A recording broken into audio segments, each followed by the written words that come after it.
Hi friends, I'm Poe.Darcy. I'm a YA author with a YA contemporary manuscript that I am working on getting ready for querying right now, and a first draft of a YA fantasy fairy tale retelling that is kind of sitting until I get to editing it. I have a lot of great friends that I've met through the writing community, and one of them is Julia Witmer, who you might recognize from the interview that I did a couple of weeks ago. Anyway, she wrote a book. It's called Ophelia Brown and the Unseen. It's really great. You should totally check it out. And she wrote a second book in that series, Ophelia Brown and the Mythical Menagerie, that I have the privilege of being the ARC reader for, and I am taking you guys on that journey with me. So obviously I have to take you guys with me on the first moment of the ARC reader journey, and that is opening the book after downloading it to my Kindle. There it is.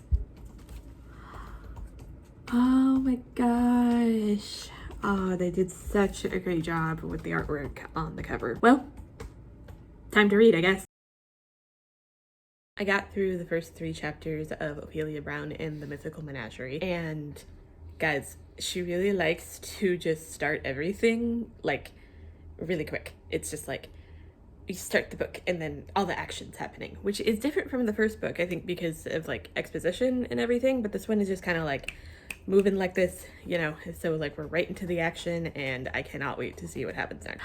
I got to mid-filming and realized I hadn't told you guys what Ophelia Brown is about. So Ophelia Brown and the Unseen followed Ophelia Brown and her friends into the unseen world, which is a world that they are all learning about but couldn't see yet because they hadn't really like come to believe. So it's a whole story about them meeting these magical creatures that can only be seen by people who believe, and learning about this magical world around them while trying to save Ophelia's parents and learning how to believe in what they can't see. It's a really great book. I highly recommend it, and I highly recommend reading it before book 2 comes out. But now let's get back to book 2. I am almost halfway through, and I'm finally at the point where the title page makes sense, like not the title itself, but the cover art finally makes sense, and I'm really excited about that. It's been an adventure so far. It's been like, it's like adventure, it's like since the beginning. There was really no like, you know, hemming and hawing or anything at the beginning. It was just like action, and I am loving it. So I'm just gonna sit down and read for a couple hours.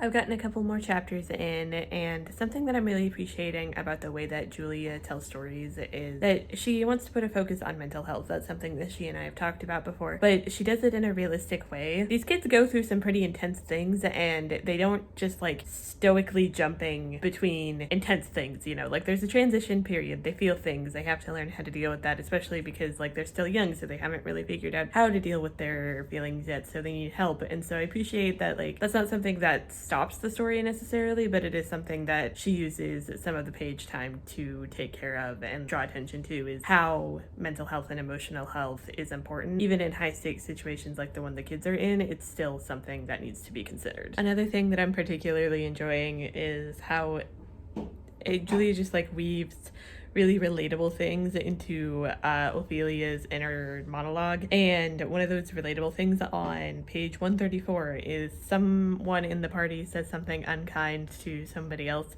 and she's just like expecting like in her subconscious to like hear her mom's kind of like spiel about it, you know, like even though her mom isn't there. And that's just like really relatable, and she gives like a whole like description of what that typically looks like at home, and it's just funny. Wow.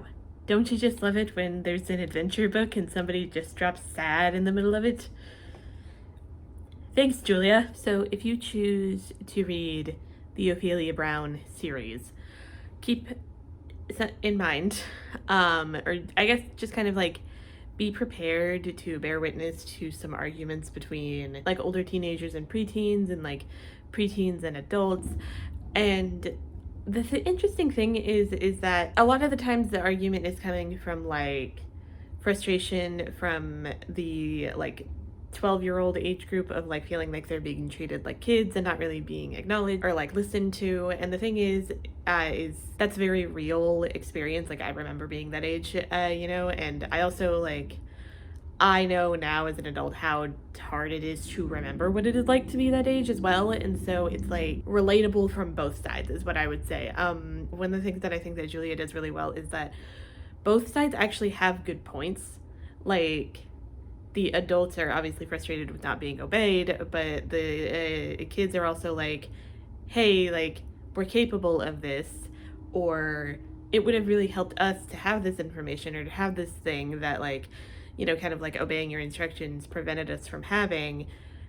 And it's just, I don't know, it's an interesting dynamic that I think Julia handles in a really balanced way that still, like, offers dignity to the children, but still, like, acknowledges that they're children. I'm about 80% of the way through, and I'm just, like, at the point where I, like, realize what's going on, like, what's been going on the whole time, you know, kind of, like, I'm getting the explanation for all the weird stuff that's been happening. And if you guys decide to read this book, there's gonna come a point, the title is gonna confuse you for, like, almost the entire book, but then there's gonna come a point where you're like, oh, menagerie, and it's gonna make sense. Maybe I'm a little slow, and so it made sense to me not as soon as it would have made sense to most people. But it makes sense now. Guys, some serious lore just got dropped that explains so much from book 1 and onward. Like, oh my gosh. I'm 85% of the way through, and I'm sitting down for the final stretch. And guys, the suspense is, like, really building up into this point, because this is kind of like one of the Harry Potter books or like the early Harry Potter books, where it's like, it's so short but so much happens, because it's just like story the whole time, you know? And that's like kind of what this is like. And so it's like, it keeps you on the edge of your seat the whole time, and I gotta see what happens at the end. Okay, I finished, and I'm really excited about the ending.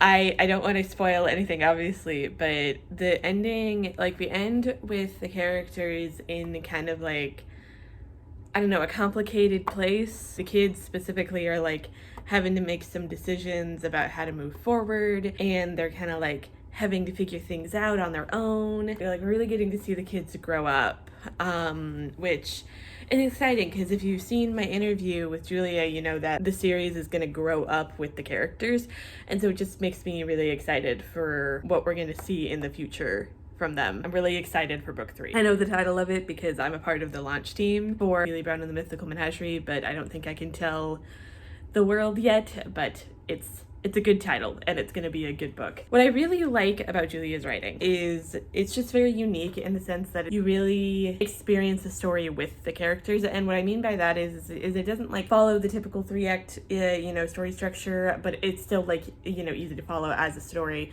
But it's really just more of, like, an adventure that you're going on with the characters, which is really special for Julia in particular, because this book was actually inspired by games that she used to play, like imaginary games with her friends as a kid, and I feel like I got to experience that with her through this book, like play those games with her in childhood. If you want an exciting but still fun and kind of lighthearted read that you can get through in like a weekend, I read it in like 3 days. I would definitely recommend Ophelia Brown and the Mythical Menagerie after you've read Ophelia Brown and the Unseen. I'm going to be linking where to buy Ophelia Brown and the Unseen and where to pre-order Ophelia Brown and the Mythical Menagerie in the description of this video. If you enjoyed this video and you want to hear more about what I think about different kinds of books, you can subscribe to my newsletter on the journey with Poe.Darcy. That's going to be linked in the description and in my bio. And I also post shorts multiple times a week, so you'll sometimes see reviews for books or skits about different books and stuff like that. I do a lot of bookish content as well as writing content, updating you about the books that I'm writing. Follow me here as well as on TikTok and Instagram. That's at Poe.Darcy.Author. This is totally random before the closeout of the video, but I also got to see the acknowledgements